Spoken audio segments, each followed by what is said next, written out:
Hello and welcome to this review channel, bringing you the rich, creamy Gouda of criticism, the Edam of insight and the Masdam of analysis, because we're here at the International Film Festival of Rotterdam in the Netherlands, where I'm delighted to say I hosted an on-stage discussion with the cinematographer Lol Crawley, Oscar-nominated for his work on The Brutalist, who is receiving the festival's Robbie Muller Award, named after the late Dutch cinematographer Robbie Muller and presented by his widow, Andrea Muller.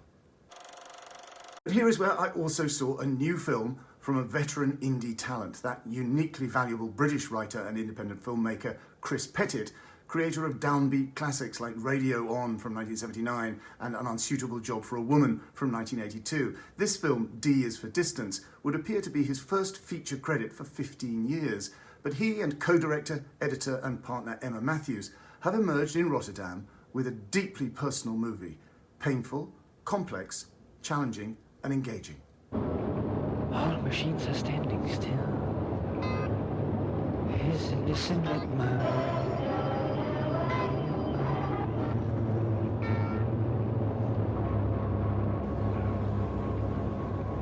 You there? You there? There was once a boy who fell to earth and found himself in a dark interior forest of shadow and bone, from which he feared he might never return. Can you hear me? Can you hear me? Can you hear me? He made hundreds of these journeys and came back less of the child he'd once been and more like a pioneer of deep inner space. Can you wake up, Lou? Wake up. Can you wake up? Wake up. Pettit and Matthews riff and free associate on the themes of memory, memory loss, and the moving image on video and celluloid. But at the centre of this is an urgent story from their own lives. Their 22-year-old son Louis, a talented artist and musician, began to suffer epileptic seizures in his early teens, which wiped out memories of childhood. Some of these were of the type nicknamed Alice in Wonderland seizures, and this is due to the resulting misperceptions of time and space, although these were scary, oppressive and brutal experiences, very different from the beguiling world of Lewis Carroll. A heartless medical bureaucracy in the UK was unable to help, one consultant even advising Louis' mum and dad simply to, quote, grieve for the child he once was.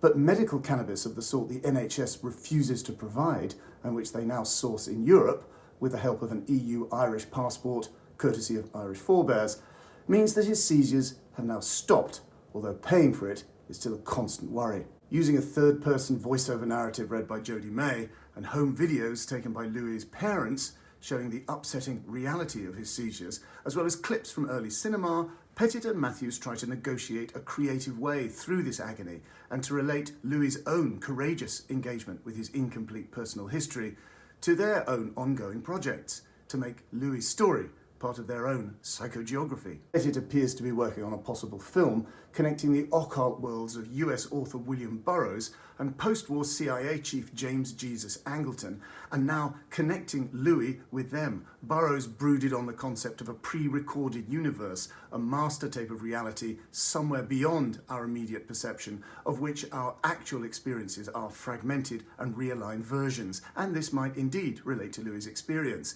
With his hat and glasses, Pettit does, in fact, by the way, look a tiny bit like Burroughs. As for Angleton, he was the shadowy figure behind all sorts of hidden black operations and dirty tricks, including experiments in LSD. And this too resonates with Pettit's detestation of the medical pharmaceutical complex, which let his son down. Although I have to notice that Pettit's interest in conspiracy theories is of the innocently liberal pre-MAGA kind, second shooter JFK kind, not the anti-vax kind, although I'm not sure I agree when the film's narrator says that everyone knows that Big Pharma is in the lethal addiction business. Those of us glad of our anti-COVID vaccines take a rather different view, but of course, the narration is not straightforwardly the director's voice.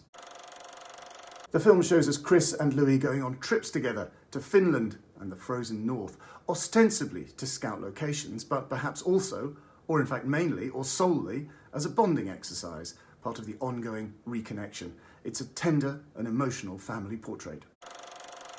That's it. Once again, give this vlog a like and a share on your socials. Please subscribe and leave a comment, And please, buy my book, The Body in the Mobile Library and Other Stories.